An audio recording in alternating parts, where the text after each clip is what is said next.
Hello Mark, this is Tech. I'm in the freshman class in NCUE. My student number is 11. Today I'm going to read you a speech which is given by Celeste Headlee. 10 ways to have a better conversation.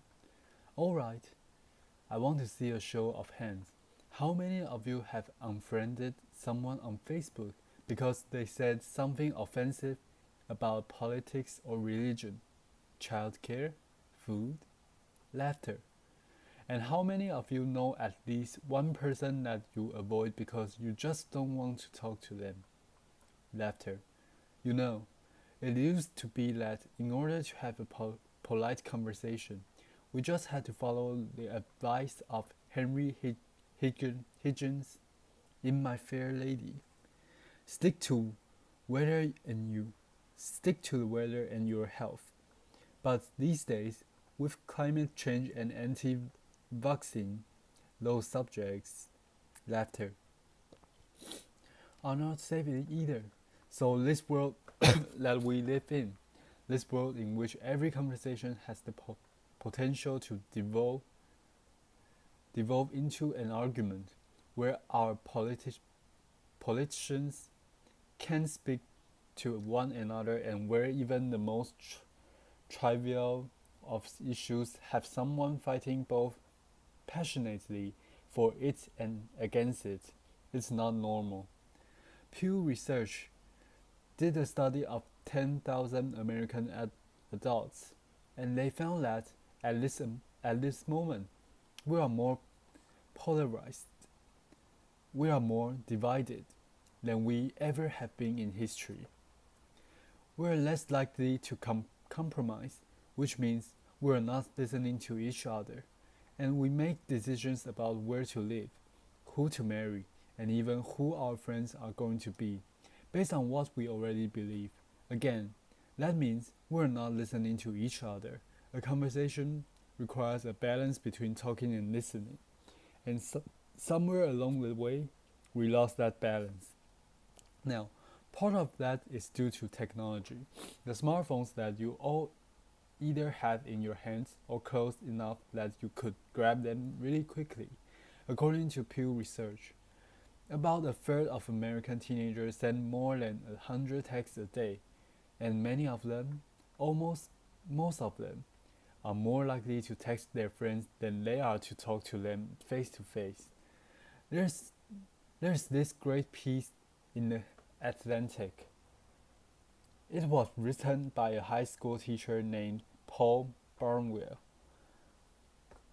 and he gave his kids a communication project. He wanted to teach them how to speak on a specific subject without using notes, and he said this: I came to realize, laughter. I came to realize that conversational competence might be the single most overlooked skill we fail to teach. Kids spend hours each day engaging with ideas and each other through screens, but rarely do they have an opportunity to hone their interpersonal communication skills. It might sound like a funny question, but we have to ask ourselves, is there any 21st century skill more important than being able to sustain coherent, confident conversation?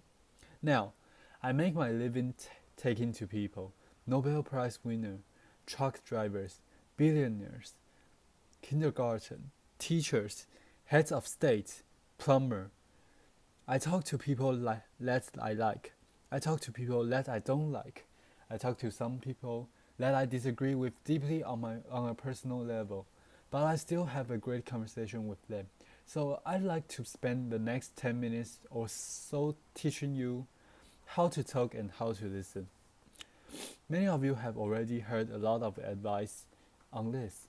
Things like look the person in the eye, think of interesting topics to discuss in advance, look, nod, and smile to show that you are paying attention. Repeat back what you just heard or summarize it. So I want you to forget all of that. It's a crap. Laughter.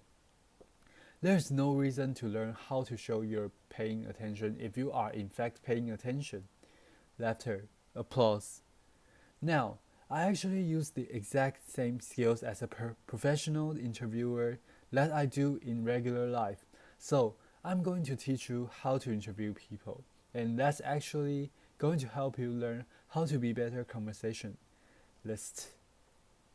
Learn to have a conversation without wasting your time, without getting bored, and please God, without offending anybody. We've all had really great conversations. We've had them before. We know what is this like. The kind of conversation where you walk away feeling engaged and inspired, or where you feel like you have made a real connection or you have been perfectly understood. There is no reason why most of your interactions can't be like that. So I have 10 basic rules. I'm going to walk you through all of them. But honestly, if you just choose one of them and master it, you'll already enjoy better conversations. Number 1, don't multitask. And I don't mean just set down your cell phone or your tablet or your car keys or whatever in your hands. I mean be present. Be in that moment. Don't think about your argument you had with your boss. Don't think about what you are going to have for dinner. If you want to get out of the conversation, get out of the conversation. But don't be half in it and half out of it. Number 2, don't pontificate. If you want to state your opinion without an opportunity for response or argument or pushback or growth, write a blog. Laughter. Now, there's a really good reason why I don't allow pundits on my show. Because they're really boring. If they're conservative, they are going to hate Obama and food stamps and abortion. If they're liberal, they're going to hate big banks and oil corporations and Dick Cheney. Totally predictable. And you don't want to be like that. You need to enter every conversation assuming that you have something to learn. The famed therapist M. Scott Peck said that true listening requires a setting aside of oneself, and sometimes that means setting aside your personal opinion.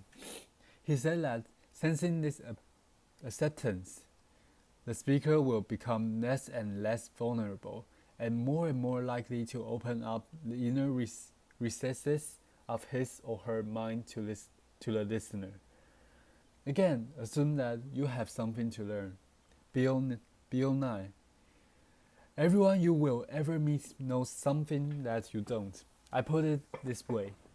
Everybody is an expert in something. Number 3, use open-ended questions. In this case, take a cue from journalists. Start your question with who, what, when, where, why, or how. If you put in a complicated question, you're going to get a simple answer out. If I ask you, were you terrified? You're going to respond to the most powerful word in that sentence, which is terrified. And the answer is, yes, I was. Or, no, I wasn't. Were you angry? Yes, I was very angry. Let them describe it.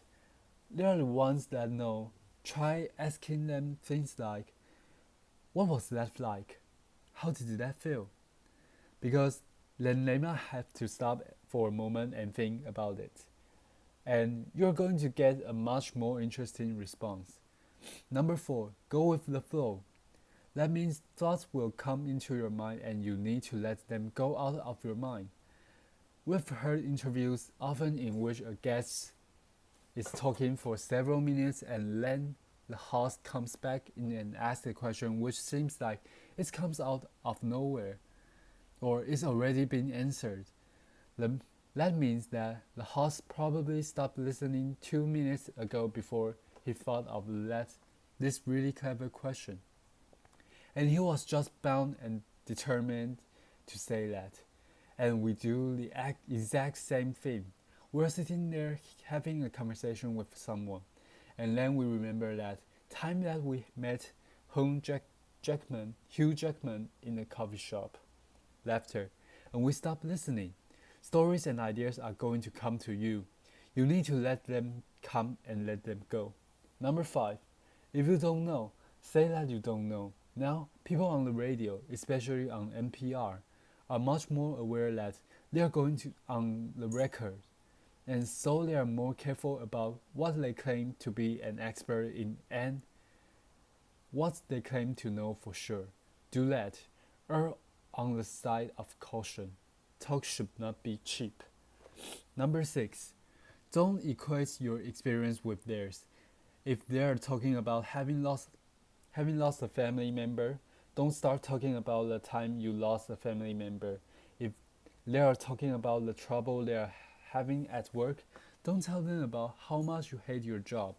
It's not the same. It is never the same. All experiences are individual, and more importantly, it is not about you. You don't need to take the moment to prove how amazing you are or how much you have suffered. Somebody asked Stephen Hawking once what his IQ was, and he said, "I have no idea. People who brag about their IQs are losers." Laughter.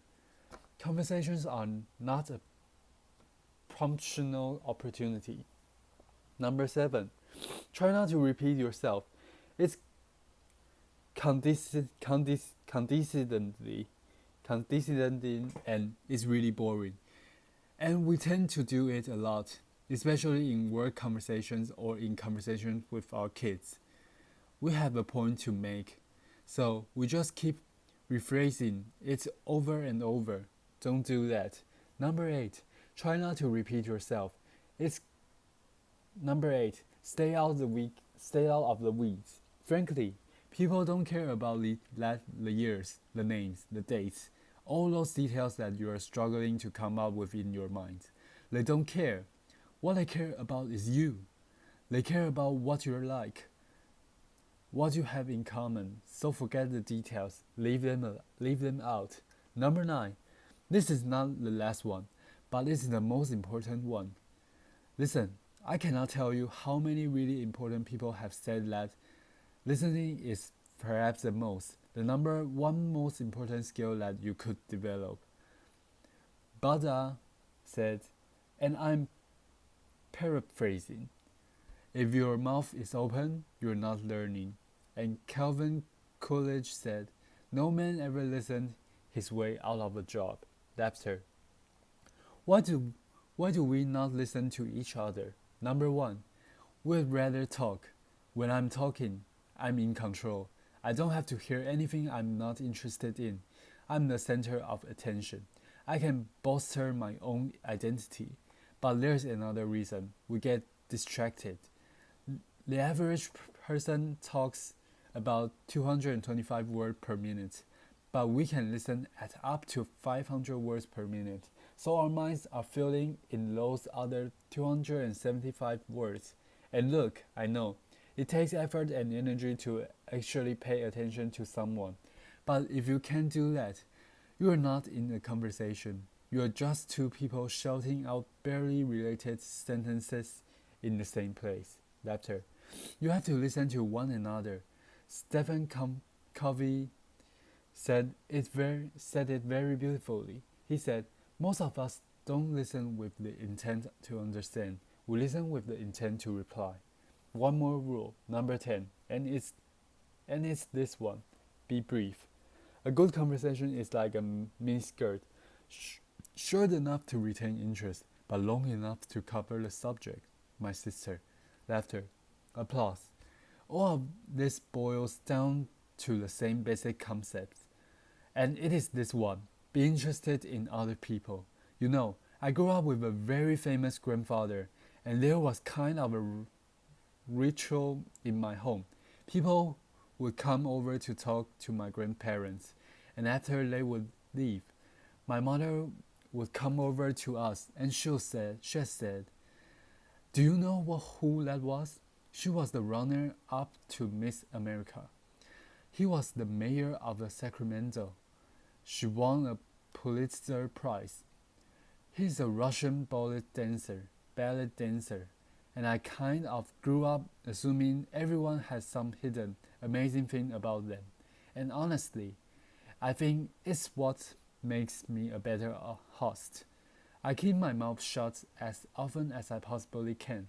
I keep my mind open, and I'm always prepared to be amazed, and I'm never disappointed. You do the same thing. Go out, talk to people, listen to people, and most importantly, be prepared to be amazed. Thanks. Applause. So this is the entire speech. Thank you for listening.